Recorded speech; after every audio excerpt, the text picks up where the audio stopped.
Welcome everyone to Monday Match Analysis. I'm Gill Gross. Daniil Medvedev has taken down the two biggest servers in the sport, and he does so as swiftly and as easily as you could possibly imagine. Today's episode will be a breakdown on that, as well as a preview of another Masters 1000 event, the Western and Southern Open in Cincinnati, the final major tune-up before the U.S. Open. No interview in today's show. I will also say U.S. Open Power Rankings. I'm going to come out with them tomorrow in a separate video. I'm going to just do one thing at a time here. And I know the U.S. Open Power Rankings. There's only going to be one installment. So I want to do quite a bit of digging and prep for that. And there was just a little bit too much on my plate. All right. But I'm really excited to get into this Medvedev stuff. I think I have a lot of good things to talk about here, because what he has done was quite the eye-opener, I will say, because, look, as far as the title goes and the importance of the title, don't get me wrong, it is important, because Medvedev is beginning a stretch here where he's defending, and I'm going to have to make up a number to really hammer this point home. He is defending a gazillion rankings points over the course of the next couple months. Not defending championship points at the U.S. Open, but other than that, defending championship points at pretty much every single stop.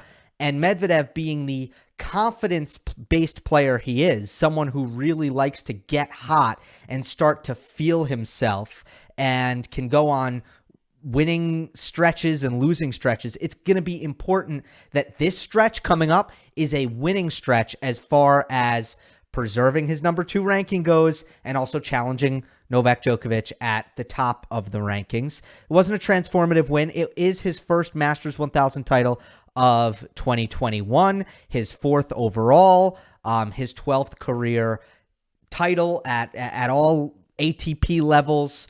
And, you know, he didn't have any transformative wins on the way, although he did exact revenge over Hubert Hurkacz in a match that really could have gone either way. I don't have much on that one. I missed it, but I know the margins were razor thin, and I know that Medvedev felt very lucky to get out of that. But what I will be breaking down in a lot more depth is Medvedev's takedown of Opelka and Isner. And when you look at those two players, you think, well, it doesn't matter who's on the other side of the court. The margins are going to be slim. There probably will be a couple tie breaks, and it's going to be very difficult to break serve. This is what you get when you're looking at Isner and Opelka, but not so much for Daniil Medvedev, who beat Isner 6-2, 6-2, went on to beat Opelka in the final. Opelka, who, by the way, was not overwhelmed by the moment. And we have seen duds in, players in their first Masters 1000 final. We have seen duds. We saw Jannik Sinner in Miami earlier this year. We saw Andrey Rublev never mind. Scratch that. We have seen duds. And I thought Opelka really met the moment. He was very much game here, but Medvedev completely shut him down. In 18 return games that Medvedev had against Isner and Opelka, in 11 of the 18 games, he created a break point opportunity. It's time to start discussing Daniil Medvedev's return in a more macro sense. We need to start existentially discussing this shot, because if you haven't noticed, it's elite. And one of the easy ways to kind of measure this is to just look at, well, how do these guys perform against the best servers in the world? And generally, when you have a return that is truly exceptional, truly transcendent, like an Andy Murray or Novak Djokovic, well, these guys will not lose to a certain type of player, a player that relies on getting free points off of their serve. Ivo Karlovic, John Isner. Andy Murray hasn't lost to them. Nick Kyrgios. Andy Murray hasn't lost to him. Novak Djokovic doesn't lose to them. Djokovic doesn't lose to Milos Raonic. All right, well, let's take all the next-gen guys And my friend Vanch2K on Twitter compiled a bit of a comparison here. And the results don't shock me, and I don't think they should shock you. The result is that Medvedev has 9 wins to 1 loss against Opelka, Isner, and Raonic. Now, there are a couple of other guys in the next-gen group and Dominic Thiem whose return of serve is not their strength. I think Zverev has a very good return of serve. He's 8-4 against Opelka, Isner, and Raonic. But from there, it really goes downhill. Dominic Thiem, it's his worst shot. He's 6-3. Only a 66% win percentage against Opelka, Isner, Raonic. Mind you, Dominic Thiem's a way better player than them. Stefanos Tsitsipas, on a much greater scale and on a more severe level, struggles with his return of serve. He's only 5 wins to 5 losses against Opelka, Isner, Raonic. And then Andrey Rublev is 0-3 against Opelka, Isner, Raonic twice in the last couple months now. He has lost to John Isner in Madrid and then just last week in Toronto. This just isn't surprising based on the quality of return of serve that Daniil Medvedev has compared to these other guys. Nobody can ace Daniil Medvedev. Nobody can get free points off of Daniil Medvedev. Let me just read the ace rates as John Isner and Opelka went through this tournament. John Isner's ace rates here were 24%, 26%, 19%, and then Medvedev, 8%. I can't even say he got half as many aces. He got less than half as many aces adjusted to the amount of serves he hit. Now, how about Opelka? Ace percentage. Opelka in Toronto, 25%, 21%, 16%, 29%, 15%. Daniil Medvedev, 10%. Only 5 times in Reilly Opelka's career has he served less than 10 aces. Twice. In his whole career, only 5 times has it happened. Twice it happened against Medvedev. He has never hit fewer aces against any opponent than he did against Daniil Medvedev in their Roland Garros match earlier this season when he only mustered 5. And he hit 8 aces in this match. It's not Opelka. He's not serving worse. It's Medvedev. It is Daniil Medvedev who is clearly near impossible to ace. And you can remember Novak Djokovic, just to give you one more example as if it's needed. Djokovic goes into the final against Medvedev with 100 aces. He goes into the Australian Open final this year, 100 total aces, and then he hit 3 against Daniil and still smoked him. But that's besides the point. The point is, you can't ace Medvedev. So let's think about it. The best returners in the history of this sport: Jimmy Connors, Andre Agassi, Novak Djokovic, Andy Murray. Look, I have been unable to find this data, unable to dig into this research. I would not be surprised if Daniil Medvedev is tougher to ace than all of them. That's not really surprising because Medvedev doesn't resemble any of them in the way he returns. It is a completely different style that he implements. He is generally between 10 and 15 feet behind the baseline. To return, he's on the back fence. And he is also a lot taller than all of them, way taller than Connors and Agassi, quite a bit taller than Djokovic at 6'1", Murray at 6'4". Medvedev's still way taller. Medvedev's 6'6", and based on the eye test, he's got a long wingspan, extremely long levers, long arms. He's not called the octopus for nothing. So yes, you have a 6'6" octopus standing 15 feet behind the baseline, and you're trying to ace the man. You're trying to rush the man. You're trying to kick. You're trying to hit a kick serve that gets over his shoulders and makes him uncomfortable. It is near impossible. Defensively, Medvedev's returning is likely on par with any of them. Defensively. Now, he doesn't take time away. And oftentimes he has to kind of dig out of points even, behind his return. And there have been matches where he has been burned by his return position. I think there have been players who have been able to take advantage of that. And we've seen it become an issue on grass. But on a hard court, not so much. And you would think, what do you do to that? What is the solution when the 6'6" octopus is standing on the back fence to return? What is the solution there? The solution is to, first of all, pull him way off the court, hit a wide serve, and take advantage of the fact that he's not cutting off the angle. Pull him way off the court, and probably you want to come in behind it. Come in behind the serve. You'll have the entire court to volley into. And you would think that that would be effective. But somehow it doesn't really work. It doesn't really work.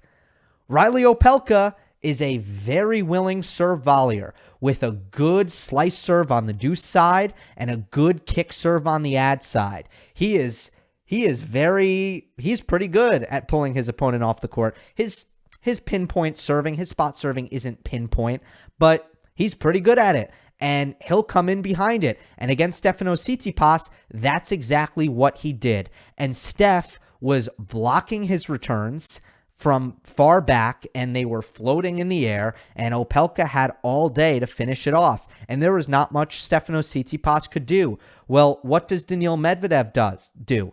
Medvedev, it doesn't matter if he's in row A. It doesn't matter what kind of awful position he's in. He will hit a laser either at your feet or down the line, or he even hit one cross court for a winner, and he will give you a supremely difficult volley, and then he will start looking to recover into the court and using his elite speed. He is completely comfortable with this.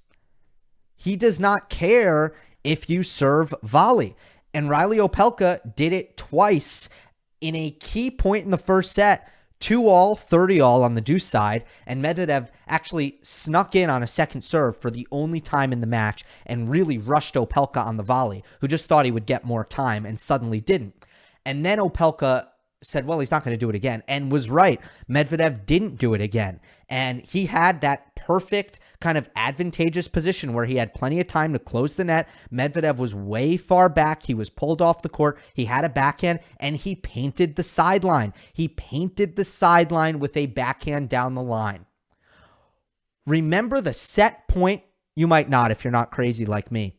Remember the set point against Nadal at the US Open? Fourth set point. 30-40, Nadal, wide serve, lefty, slice, can opener out wide, come in behind it. Medvedev has a backhand from row A, painted the line. Winner down the line off the Nadal serve and volley. This was the same exact backhand. He will hit a BB. It does not make any sense. It defies all rules. Players who play far back are generally guys who are hitting with heavy topspin and tons of net clearance. Medvedev's hitting flat from back there. I don't know how it works. It just does. Somehow his depth doesn't suffer. Somehow he is precise enough and his hand-eye coordination is good enough to make it work. But he will hit a laser at you when you're serving volleying, and he will make it uncomfortable. So that is not necessarily the answer. You can stay back and try to play +1 after pulling Medvedev off the court. That's probably a good idea, but Medvedev's speed will give himself a pretty good chance of trying to get back into the point. The point being, Medvedev is a problem when it comes to trying to get a free point off the serve. His returning is defensively is as good as anyone's. And the data is there.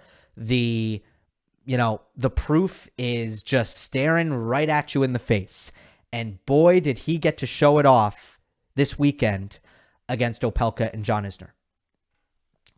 I'll tell you, if the return doesn't get him to neutral, moving on to a couple other topics here and a couple of other things that served him well against Opelka. If the return does not get him back to neutral, which it often doesn't because of the court position,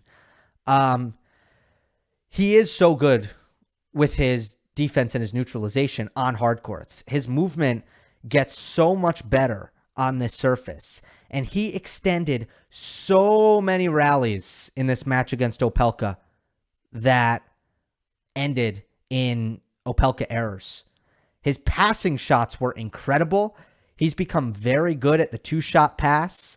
Opelka was 10 for 25 at net against Medvedev.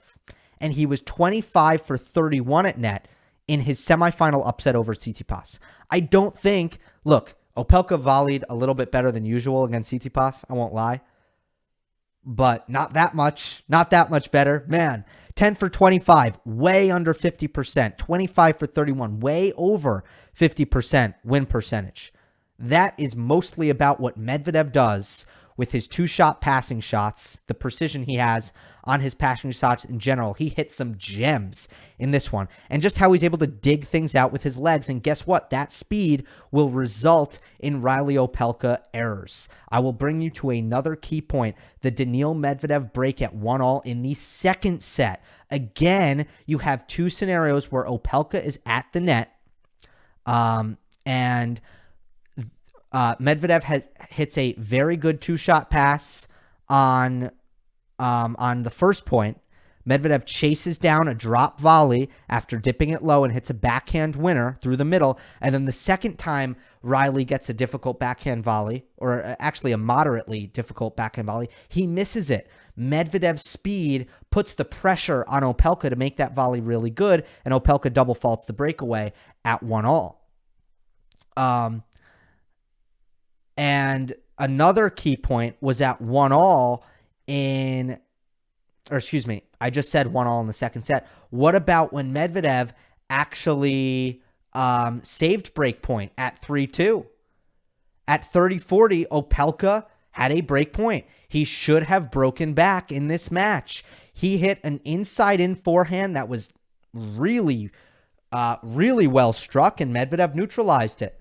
And then a couple shots later, Reilly crushed a cross-court backhand, obliterated it, and again, Medvedev neutralized it and got it back. And on the following shot, Opelka stepped into a drop shot and missed it. Opelka made a drop shot error, a forehand drop shot error that at face value was a bad error. I can play that shot for you and you would say that stunk. That was a crappy error. Well, guess what? Against almost every player, Reilly Opelka won that point twice. He won it twice. This is what great defense does. This is what it does.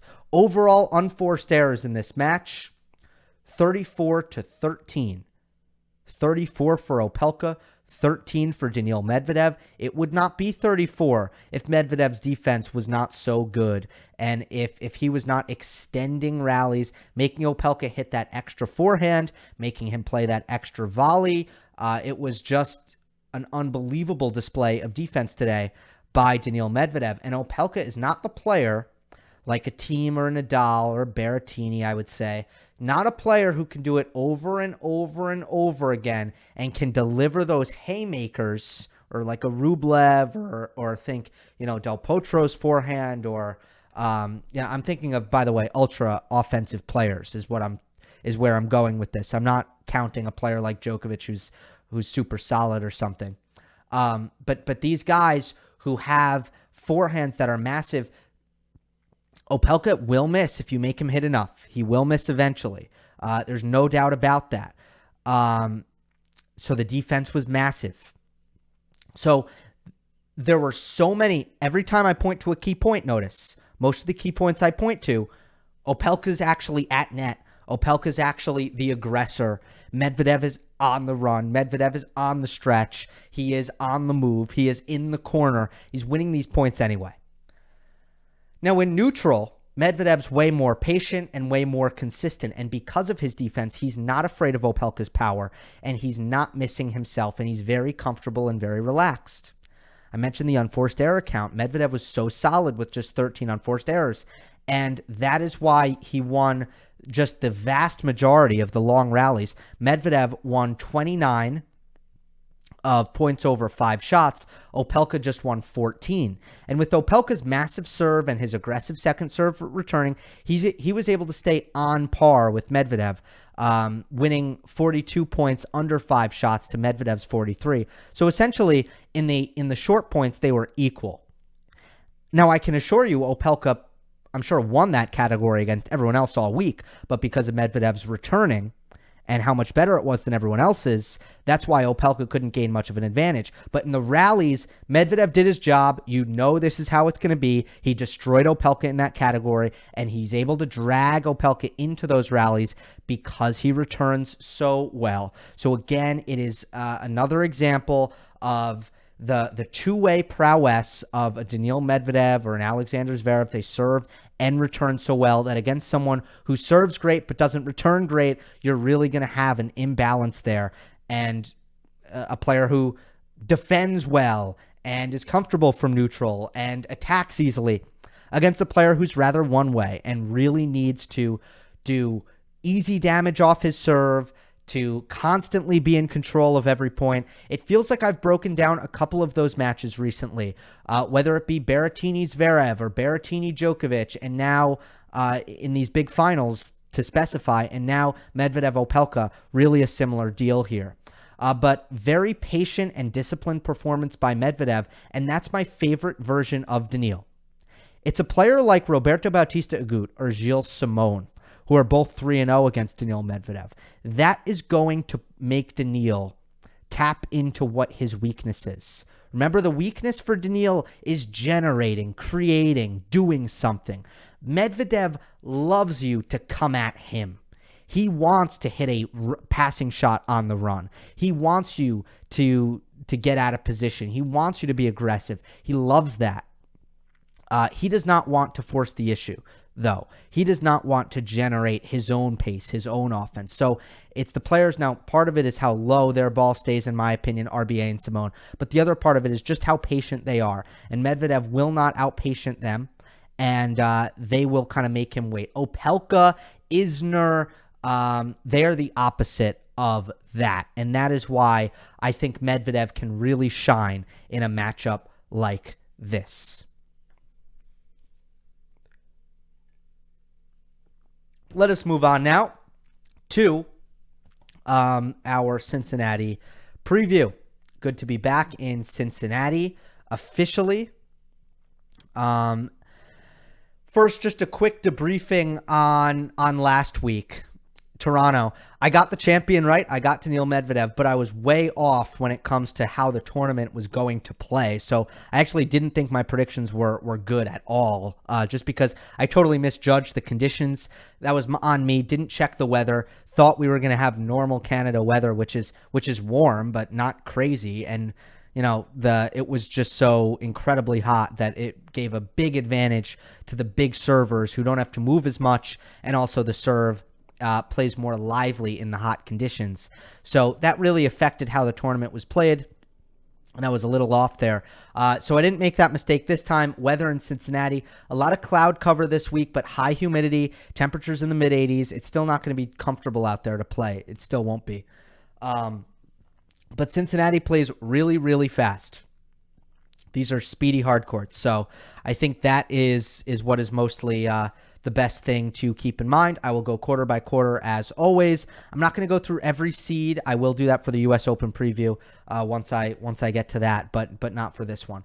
Daniil Medvedev says that he hopes to recover physically, and he has confirmed he will play Cincinnati. He's going to give it a go. He is the number 1 seed in this tournament, and let's start with his quarter. The top seeds are Medi, Hubert Hurkacz, Roberto Bautista Agut, and Pablo Carreno Busta.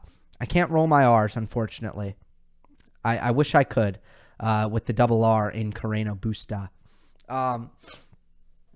So I know this is strange. I put dark horse none. I put upset alert none, because what my real opinion on Daniil Medvedev's quarter is I kind of think the champion is going to come out of this quarter.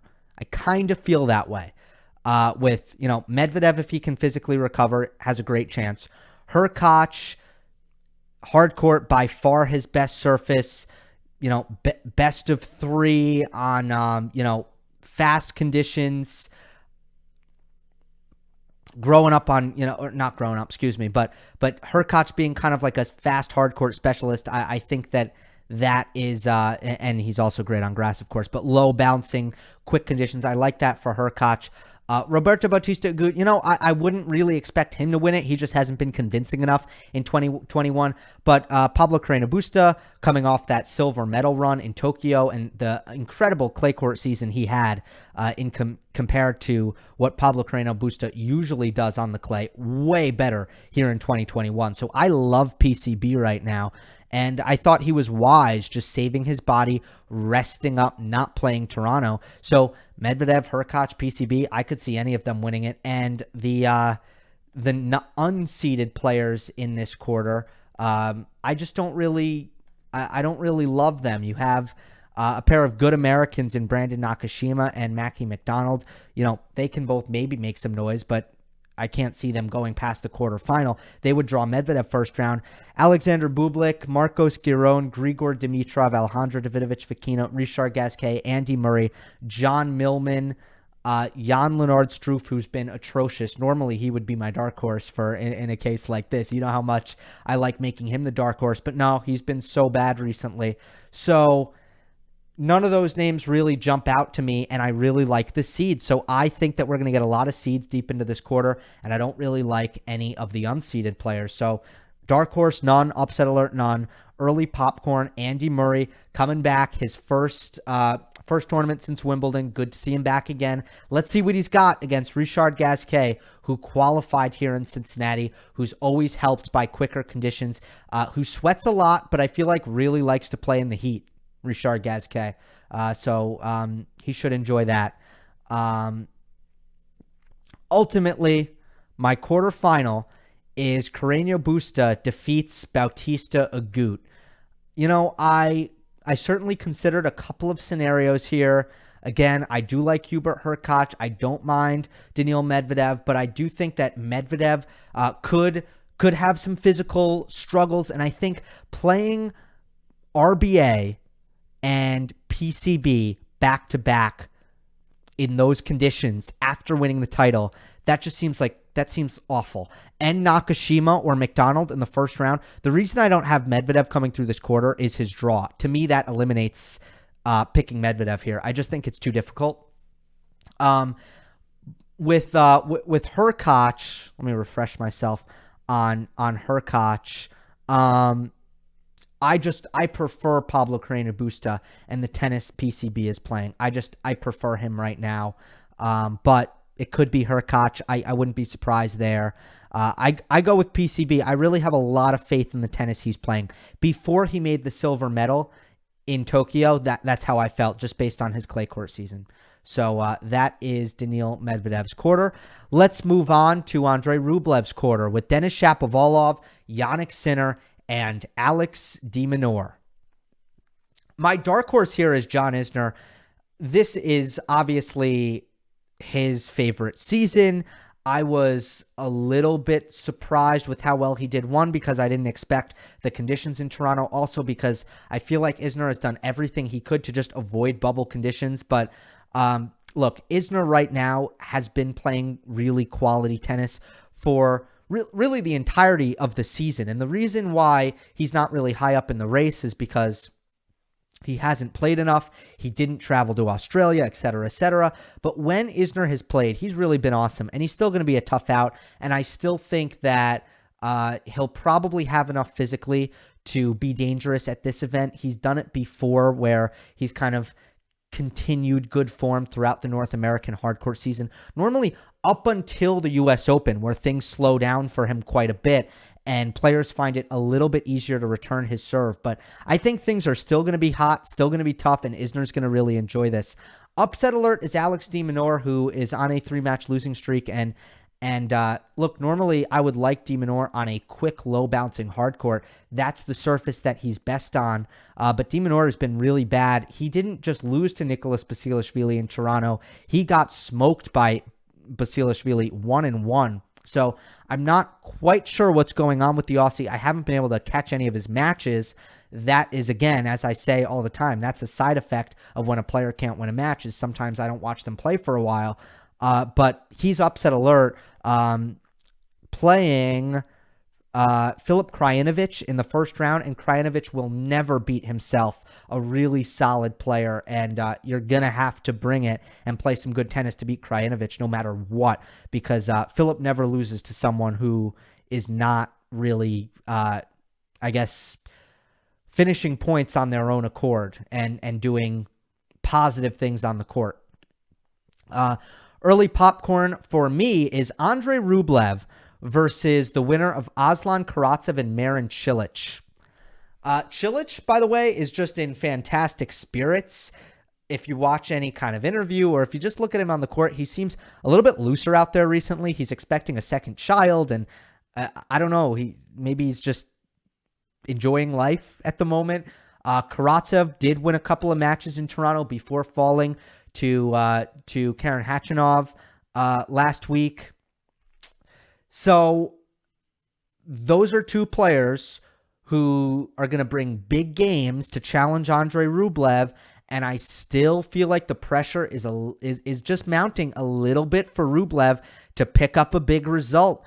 Following, that Monte Carlo final, it has been semifinal. It has been a very long time for Rublev. I feel like since he's gone deep, and that is compared to what he was doing before then, which was really making a final or winning a title pretty much every single month, every other month, if that. So I'm very interested to see that round 2 matchup. Ultimately, what I have picked here is a repeat of Toronto. In Toronto, I picked Andrey Rublev to beat Denis Shapovalov in the quarterfinal. I'm going to go with that again. I was a little bit surprised in terms of Shapovalov. He and what happened with him in Toronto, losing to Tiafoe, right? Let me double check that. In my head, it's Tiafoe. He lost to Tiafoe 6-1, 6-4. That was surprising to me. Don't get me wrong.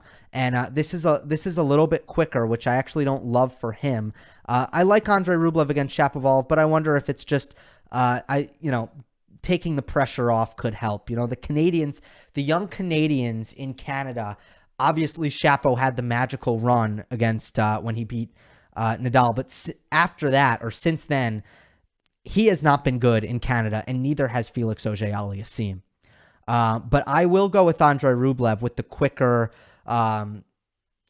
court. He just needs to get some confidence in his offense and do some early damage. Jannik Sinner, maybe. This is, again, Cincinnati. The speed of the court is a little bit more than what he would traditionally do well on. But that's another intriguing story with Jannik is, will his new and improved serve prove to be damaging once again on a fast hard court, which will give him kind of an advantage that he didn't used to have on any server-like condition or serving-friendly condition, where, Sinner never used to make noise in serving-friendly conditions, ever. So let's see if he can kind of change that, and that'll be interesting. Alexander Zverev's quarter. Zverev is back from after winning gold medal in Tokyo. He is in a quarter with Casper Ruud, Diego Schwartzman, and David Goffin. Goffin already lost. Goffin is coming back from injury for the first time in a while after I think it was a hamstring that he did after, or no, it was an ankle. He slipped in Halle. And then he hurt his ankle, I believe. So he's back, but he lost, so he's out. Dark horse is Hugo Humbert. I really, anytime Humbert doesn't need to use his power and the surface is fast enough that his precision and his redirection and his depth is going to give him a lot of help. I love Humbert in those kinds of conditions, and I saw some good things from him, some good tennis from him in Toronto for sure. So Humbert is my dark horse. My upset alert is Casper Ruud. I was pretty disappointed with Ruud's performance against Stefanos Tsitsipas. I was looking forward to that match. Check out the video on Rude if you haven't, that I did earlier this week. But he could play Opelka in the second round. If Opelka is up for that and, physically recovered, and if he beats Moutet in the first round, that'll be a very tough matchup for Rude, I believe, with how big Opelka hits the ball. And Rude's heavy topspin, pretty bad matchup. Opelka likes it high up there. TFO and Humbert should be an excellent round one matchup. TFO gets a wild card into Cincinnati, and he has been really, really good ever since winning the Eastbourne Challenger, transferring that momentum, playing well on the grass. He hasn't done well in third round matches. He seems to win 2 matches and then just get crushed in the third round. But other than that, TFO has been really impressive. So I'm looking forward to that first round matchup. You do have never mind. I was going to say something that was something that I meant to say in the last quarter. Let's go to the quarterfinal prediction. I'm going to go with Humbert defeats Alexander Zverev. This is not a strong quarter whatsoever. In terms of unseeded players, let's see what else we got here. Besides TFO and Humbert, you have Dan Evans, who, he can't really make a run right now. You don't feel like that's really in the works. Lloyd Harris, Yoshi Nishioka, Basilashvili, Fanini, Guido Pella, who uses a protected ranking to get in here. Yeah, nothing here really stands out as far as unseeded players, and the seeds are not great at all whatsoever. So Humbert is the dude who stands out. The reason I'll go with him over Zverev, they've played some great matches in the past, especially on grass, and Humbert beat him in Halle, I believe. The reason I'll go with Humbert is just I think we could see some hangover effect from Zverev after winning the gold. I just think that has been a pattern in his career. Sometimes he wins a title. He wins a big title, and it takes him a little while to just kind of get back to business. And I don't love him this week. I think this might be kind of his build-up, his warm-up, and it might take him a little while to just get into the swing of things, to build up his intensity, his fitness, and all of that. So I don't love Zverev this week. I'll go with Humbert to make the semifinal. I'm pretty sure it would be his first Masters 1000 semifinal. Stefanos Tsitsipas' quarter features Matteo Berrettini, Felix Auger-Aliassime, and Christian Garin. This should be a very interesting quarter where a lot of I think variable results can happen. My dark horse is Karen Khachanov, who really ran out of gas in Toronto, but I was actually impressed with how he was able to beat Cameron Norrie and Aslan Karatsev in his first 2 matches before looking pretty bad against Tsitsipas.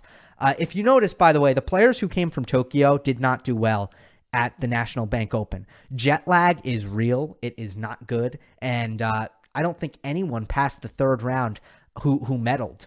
None of them medaled. And even in doubles, and even if you looked at the women, they didn't do well either. So if you were coming from Tokyo, it was tough. And I thought that, Khachanov will probably have a better chance to keep up the level this week. Overall, he was my dark horse for in last week as well. I really believe in the level that he's playing. I believe in it. So if he keeps it up, he's tough to beat, period. Upset alert, I have everyone. I think everyone's on upset alert. A lot of that has to do with, well, let me go through all of them. Let me just go through all of them here. It won't take long at all. Tsitsipas could play Sebastian Korda in the second round. Korda didn't play last week. He's well rested. He's just dangerous. He doesn't have the massive serve that could really bother Tsitsipas, but to me, that's upset alert for Tsitsipas because Korda's just that good. Berrettini is coming off the thigh injury that kept him out of the Olympics and kept him out last week at the National Bank Open. So to me, that's automatic upset alert. Felix Auger-Aliassime, well, he can lose to anyone in any given match. Losing to Purcell at the Olympics and, just he struggled recently. Now he could go on a run here. These are quick enough conditions where it should really suit Felix. But again, Fucsovics in the first round, he could lose that match. And Christian Garin against Tommy Paul, that's a toss-up. That's a 50-50 match. So upset alert, everyone. Everyone. No doubt about it. Early popcorn is that Tsitsipas Korda match. That is going to be some nice baselining. There's going to be some good ball striking in that one. Korda backhand to backhand, I think will really enjoy or kind of try to get into that pattern as much as possible. But Tsitsipas is much more physical than Korda at this stage, so that's a big advantage for the Greek. Ultimately, I'm going to go with Tsitsipas defeats Berrettini. Now, this was a tough quarter. I thought about putting Khachanov through. I really did. I thought about a couple of scenarios here, and even Berrettini, because Berrettini is, I think, a pretty bad matchup for Tsitsipas, but I just don't trust him. I think he could look good this week, but at a certain point, he probably will break down physically. I don't know, though. Last time Berrettini came back from an injury, he won Belgrade. So, I mean, could he just do that again? Maybe. I'm reluctantly going with Tsitsipas. I'll tell you why. I actually think that he looked really good last week, Tsitsipas. And he can't return serve against a big server, and that has always been the case, and that remains the case. But I don't really, again, Berrettini, he is kind of that guy, but when I say Tsitsipas will beat him, it's kind of more not trusting in Berrettini's physicality and his energy. So that's kind of the logic behind that. I actually do think Tsitsipas played well last week, even though he's still got an edge to him, and I think he needs to calm down a little bit again. I was saying this at the beginning of the year. I thought that he was doing better, and now I just think he's not doing better anymore mentally. So still, he can win matches that way. It's just sometimes he's going to implode and he's not going to be as consistent. So Tsitsipas is in an interesting spot this week, and I do think it would really help him to go far because I don't know. I think he could. It's weird to say about someone who's won more matches than anyone else on the tour, but I just feel like he's been battling himself recently, and he could use some really big wins going into the U.S. Open. That's just kind of how I feel about Tsitsipas right now. Let's go to the final weekend. It is time. So here's the great reveal. You're going to see everything here. Semifinals, Pablo Carreño Busta defeats Andrey Rublev in 3 sets. Stefanos Tsitsipas defeats Alexander Zverev in 3 sets. Pablo Carreño Busta, oh my God, this is wrong, defeats, it says Berrettini. It's supposed to be Tsitsipas in 3 sets. Pablo Carreño Busta beats Stefanos Tsitsipas in 3 sets. Think he's ready, guys. I love PCB right now. I'm into him. Maybe this is too quick a surface for him. Maybe. But again, I think he's playing like an absolute machine, like a tank. And in any conditions, he is fit. He is not missing. He is working his butt off as he usually does. He is hitting his forehand big. He is taking his backhand early. He is serving well at a good percentage. I'm really into the tennis he's playing. And I like that he didn't play last week. He rested up. He's ready. And I just think this is weird right now. The ATP is in a weird place. And let me just say this. Things are strange. Things feel strange. How many guys are coming off long layoffs? How many guys didn't play last week? Zverev didn't play last week. Berrettini didn't play last week. Carreño Busta didn't play last week. How many guys withdrew from this tournament? Off the top of my head, right? Novak Djokovic, Rafael Nadal, Stan Wawrinka, Kei Nishikori. Let me get this hold on. I'm going to get you this in a second. Dominic Thiem, Milos Raonic, Roger Federer, obviously. Everyone but Federer that I just said, Djokovic, Nadal, Thiem, Raonic, Wawrinka, Nishikori, they all qualified for the 2016 ATP Tour Finals. Every single one of them. So between like a lot of players coming off these long layoffs, a lot of the establishment guys pulling out completely, it just feels like nobody's actually rolling. Nobody's actually playing well right now. So that's why I do think that PCB has a fair bit of momentum going right now, and I'm going to back him to win this. Let's see what happens. Again, how will Zverev look? How will Tsitsipas look? How will Medvedev rebound? I really do like that first quarter. I think that Medvedev's quarter has a good chance to produce the champion. As I said at the top, Medvedev, Hurkacz, Pablo Carreño Busta. I like all three of them. It should be a good one. I'm looking forward to Cincinnati. U.S. Open Power Ranking video will come out soon, so make sure you look out for that. Anything else? Let's see. I did an Opelka Isner comparison video. Check that out if you haven't. Subscribe on podcast platforms to Monday Match Analysis and follow me on Twitter at Gill_Gross. Hope you enjoyed. Don't forget to subscribe, and I will see you next time.